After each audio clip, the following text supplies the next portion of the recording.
Ya, dan alhamdulillah kita kemarin kita tunjukkan dalam pilkada di 2020 adalah dengan koalisi yang notabene, mohon maaf, dari Partai Orde Baru, kita sudah menunjukkan bahwasanya kekuatan militansi, kekuatan loyalitas bisa mengalahkan kekuatan pragmatis dan kapitalisme. Itu yang jauh lebih penting kemarin kita itu.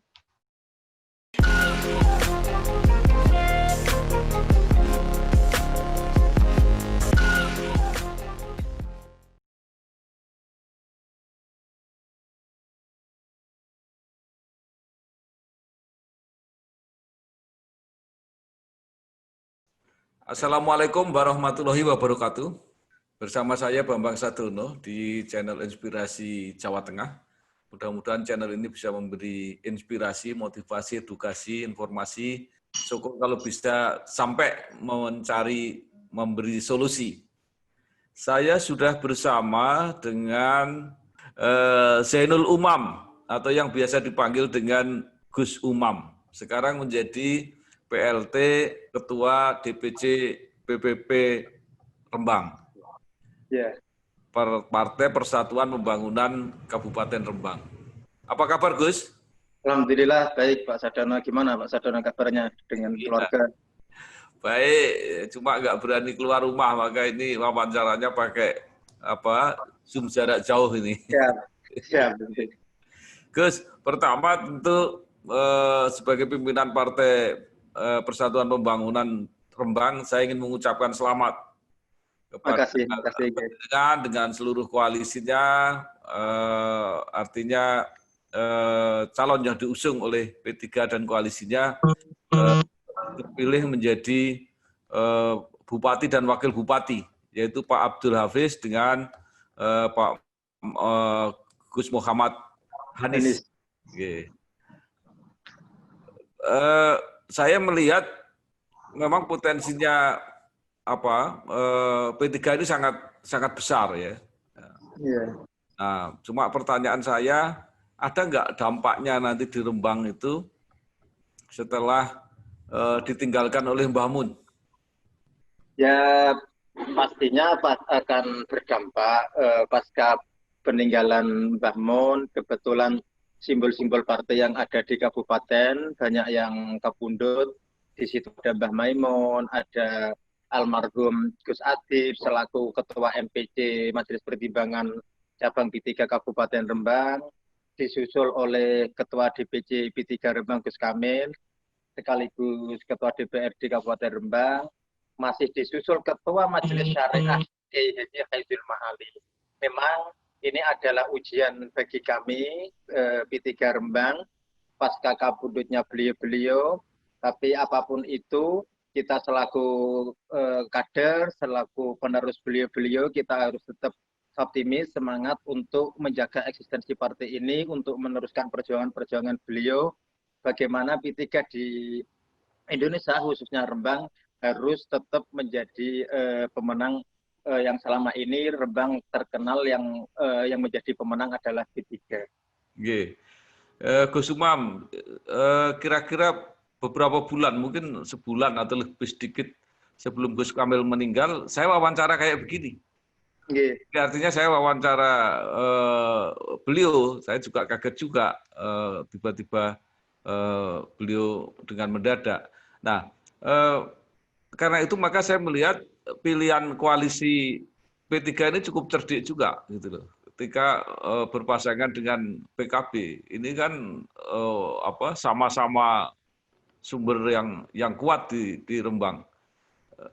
Gimana menurut Gus Umam? Ya, memang alhamdulillah kita bisa menjawab dengan keraguan bahwasanya P3 dan PKB tidak bisa menjadi satu karena objeknya sama, kulturnya sama. Tapi alhamdulillah kita bisa buktikan bahwasanya Rembang menjadi percontohan bahwasanya P3 dan PKB bisa bersatu dan mengusung kadernya untuk menjadi bupati dan wakil bupati. Ya, sekarang Gus Umam ini terpanggil untuk mengurus partai. Nah, saya juga pengen tahu, Gus Umam ini kan adiknya Gus Bahak ya. Ya, ya. Nah, apa sudah ada pembagian tugas gitu yang Gus Ba tidak mau berpolitik, maka Gus Umam ditugasi yang di politik gitu. Oh ya, jadi dulu ketika almarhum 2005 sebelum Kabudut, Abah memang putra cucu dan memang kita dibagi. Kebetulan kakak saya yang pertama mantan wakil Bupati Rembang, Pak Mahasin, Oh, sekarang kembali ke kampus, baik. kembali ke akademisi, ngurus pendidikan yang di kurikulum.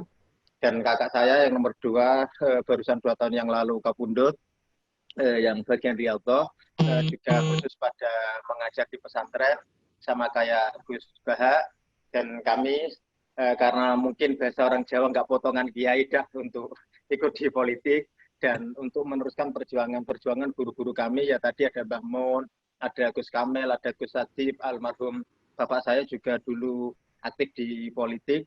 Jadi memang saya diwakafkan untuk di politik untuk berjuang lewat partai politik. Gus Umam, oh saya baru tahu sekarang kalau adiknya Pak Mahasin ya. Saya Iya, saya kenal lama banget itu. betul, betul, G. Ya, Betul. jadi luar biasa ini bisa nyambung kembali. Salam nggih untuk Pak Mahasin nggih. Siap, G, G. Oke. Nah, sekarang pertanyaan saya, ini kan partai berjuang keras, bekerja keras untuk mendudukkan kadernya menjadi kepala daerah itu kan tidak sekedar supaya jadi. Sebenarnya apa yang diharapkan eh, ya oleh mungkin tidak hanya P3, tapi semua partai-partai koalisi itu dengan mendudukkan kembali Pak Hafid ini apa saja yang sebenarnya ingin diharapkan atau tegasnya ditugaskan gitulah. Ini kan mereka didukung oleh partai. Iya, Oke. jadi memang kami melihat kepemimpinan Pak Hafid sejak ketika di DPRD maupun di beliau juga pernah menjabat wakil ketua DPRD, juga pernah wakil bupati dan bupati. Kita menganggap beliau adalah eh, orang yang punya kompetensi untuk memimpin Rembang, punya pengalaman untuk itu dan beliau juga orangnya low profil, nggak neko-neko. Jadi inilah yang dibutuhkan sosok untuk memimpin Rembang. Apalagi kultur masyarakat Rembang adalah memang kebanyakan santri. Jadi kita ketika mengusung Pak Hafid untuk yang kedua kalinya karena kita menganggap bahwasannya beliau kepemimpinan sebelumnya sudah banyak keberhasilan yang telah dicapai oleh beliau Pak Hafid. Jadi kita sepakat mendukung dengan teman-teman partai koalisi ada PKB, ada PDI Perjuangan, ada Golkar. Jadi kerangkanya sama bagaimana Rembang ini tetap dipimpin oleh sosok yang bisa mengayomi semua masyarakat Rembang. Oke. Pak Hafid ini kan kader P3 ya. Tapi di periode lalu kelihatannya nggak dicalonkan oleh P3 ya. Kelihatannya nyalon independen ya. Ya, bukan sebenarnya tetap dicalonkan P3 karena P3 kemarin itu secara administrasi di KPU nggak bisa karena dualisme kepemimpinan ketika Mas Romi sama Pak Jan Farid. Jadi Oh, lewat independen itu bukan karena P3 nggak mengusung, P3 tetap mengusung, cuma karena secara administrasi tidak bisa karena dualisme kepemimpinan itu. oke. Mereka juga P3, yang Ya. berjalan yang menjadi tim ses utama juga P3. Ya, baik kalau begitu. Kira-kira apa persoalan-persoalan besar di Rembang yang masih harus diselesaikan oleh Pak Hafid ke depan ini? Ya, khususnya soal masalah tingkat kemiskinan. Tingkat kemiskinan kita masih agak tinggi, 14,5%. Bagaimana kemarin sudah kita bikin visi misi yang disusun oleh banyak teman-teman partai koalisi dan sudah diterjemahkan dengan baik oleh calon kita, Pak P dan Gus Anies, kepada masyarakat. Dan alhamdulillah pada menerima dengan terpilihnya Pak Hafid itu, nanti kita akan kawal bagaimana tingkat kemiskinan yang masih 14,5% ini bisa kita tekan, bisa kita turun, apalagi dengan kondisi yang pandemi ini, bagaimana nanti Pak Hafid dan Gus Anies bisa mengaktualisasikan pemikirannya untuk Rembang khusus pada kemiskinan itu. Oke, Gus Umam, apakah kemiskinan ini diasosiasikan atau diidentikan karena di Rembang ini banyak nelayan? Ya, memang Rembang ini kan tidak kayak daerah yang lain, bahwasanya perusahaan-perusahaan ya juga apa nggak sebesar kayak di Pati, nggak kayak di Blora. Cuma alhamdulillah sekarang sudah ada semen, Ya. sudah ada itu paling tidak ini menambahi pendapatan apa PAD lah, PAD dan dividen. Insya Allah nanti akan dengan perusahaan-perusahaan ini akan bekerja sama dengan Pemkab untuk pelatihan-pelatihan kepada masyarakat-masyarakat yang miskin, jadi bisa mengurangi angka kemiskinan. Berarti Rembang apa welcome gitu ya, akhirnya mengharapkan juga investasi ke Rembang. Betul. Ya, kita sangat mengharapkan itu karena dengan adanya banyak perusahaan yang di Kabupaten Rembang pasti ada multiplier efek, ada efek domino kepada masyarakat. Bagaimana masyarakat yang tidak bekerja bisa bekerja, mengurangi pengangguran, dan masyarakat sekitar juga bisa ada pendirian warung-warung dan lain sebagainya. Saya yakin ketika semakin banyak perusahaan yang masuk di Rembang, angka pengangguran, angka kemiskinan pasti bisa kita tekan karena ada multiplier efek itu. Gus Muam, yang menjadi masalah ini dari orang luar ya. Itu ketika industri semen masuk kan ributnya bukan main. Nah, apakah ini tidak membuat para investor trauma untuk masuk Rembang? Saya kira tidak juga. Kebetulan sekarang kan juga pasca ada pabrik semen, ada pabrik sepatu. Juga dulu prosesnya PLTU itu kan hanya soal masalah komunikasi pimpinan aja. Saya kira kalau ada komunikasi, ada komitmen bersama, bagaimana perusahaan masuk ke Rembang, kerangkanya adalah untuk Rembang, saya yakin masyarakatnya pasti akan mendukung. Dan alhamdulillah di semen juga berdiri. Kalau toh itu ada 1-2 masyarakat itu saya kira wajar lah proses dalam hal untuk mendirikan perusahaan itu. Saya pikir masyarakat nggak bisa langsung 100% menerima. Pasti ada 1-2 orang yang pro kontra dan itu dimanapun daerah pasti akan melakukan, akan ada hal yang karakter yang sama kayak begitu. Bukan hanya di Rembang lah. Oke, baik. Nah, saya juga ingat ketika Gus Kamil saya wawancarai, itu beliau mengatakan ada persoalan di pelabuhan baru di Lasem kalau tidak salah gitu ya. Di Sluke. Nah, itu sampai sekarang seperti apa? Hasil di yang soal masalah pelabuhan barusan ini saya kebetulan pegang dapat salinan dari pengadilan itu sudah ada memang dimenangkan oleh dari RBS dimenangkan oleh Pak Setiawan. PRTK itu ada yang beberapa lokasi yang dipermasalahkan dengan PRTK dan kemarin hasil keputusan pengadilan nomor 13 itu 2020 di Pengadilan Negeri Rembang dimenangkan oleh PRTK dan kita menghormati itu dan saya berharap adanya keputusan pengadilan itu Pemkab juga menjalankan keputusan-keputusan supaya Rembang kondusif dan semakin banyak investasi yang masuk ke Kabupaten Rembang. Artinya sekarang dampaknya tetap baik ya untuk investor. Dan itu kan bisa digunakan oleh perusahaan-perusahaan yang ada di Kabupaten Rembang, nggak di kayak PLTU, kayak semen dan sebagainya itu. Ya. Terus peluang-peluang lain apa yang tersedia di Rembang? Saya mendengar pertanian tembakau juga mulai baik di Rembang.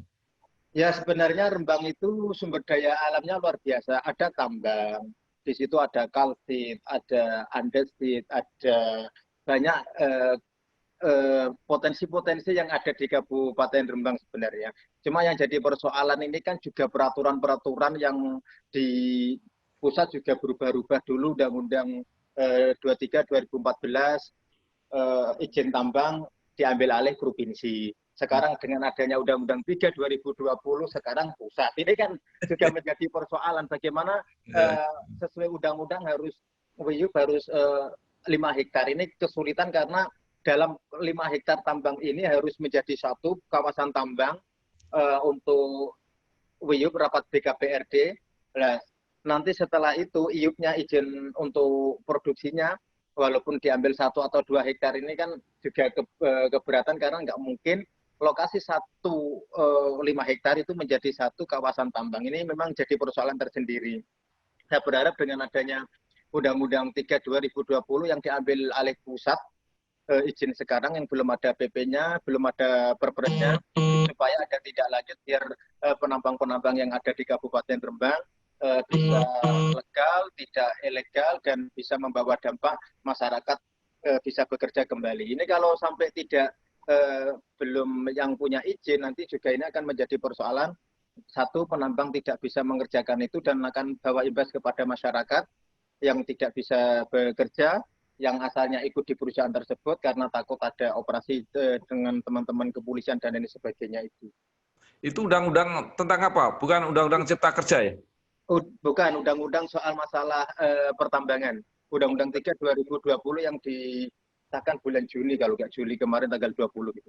Itu yang banyak dipersoalkan itu ya? Yang banyak ya sekarang kan dengan adanya repotnya kita ini kan adanya undang-undang soal otonomi daerah yang menjadi bagaimana kita bisa bebas dengan kebijakan yang ada di Kabupaten Rembang tanpa harus lewat intervensi pemerintah provinsi maupun pusat, tapi dengan adanya banyak kewenangan yang sekarang sudah diambil pemerintah pusat lagi, ini kan juga persoalan lagi. Gus Muam, kita kembali ke perikanan. Jadi perikanan ini kan salah satu apa ya trademark lah untuk Kabupaten Rembang. Itu seperti apa potensinya? Potensinya juga sekarang potensinya sebenarnya ya luar biasa. Ya tadi saya bilang bahwasanya dengan banyak peraturan yang berubah-ubah, dengan adanya kemarin nggak boleh ada cantrang lah dan lain sebagainya. Sekarang kondisi pandemi kayaknya di teman-teman nelayan ini juga mengalami penyusutan yang luar biasa ini di teman-teman nelayan ini. Baik, Gus Umam, ini kan pasangan Bupati Wakil Bupati Rembang yang baru ini kan apa ya, seperti percobaan baru koalisi antara P3 PKB. Artinya penjenengan yakin bahwa ini nanti akan kompak? Oh, saya yakin karena kulturnya sama. Biasanya ini kan sama-sama pesantren, sama-sama itu. Jadi saya yakin saling memahami dan sejak awal sudah kita bangun komitmen bersama antara teman-teman koalisi.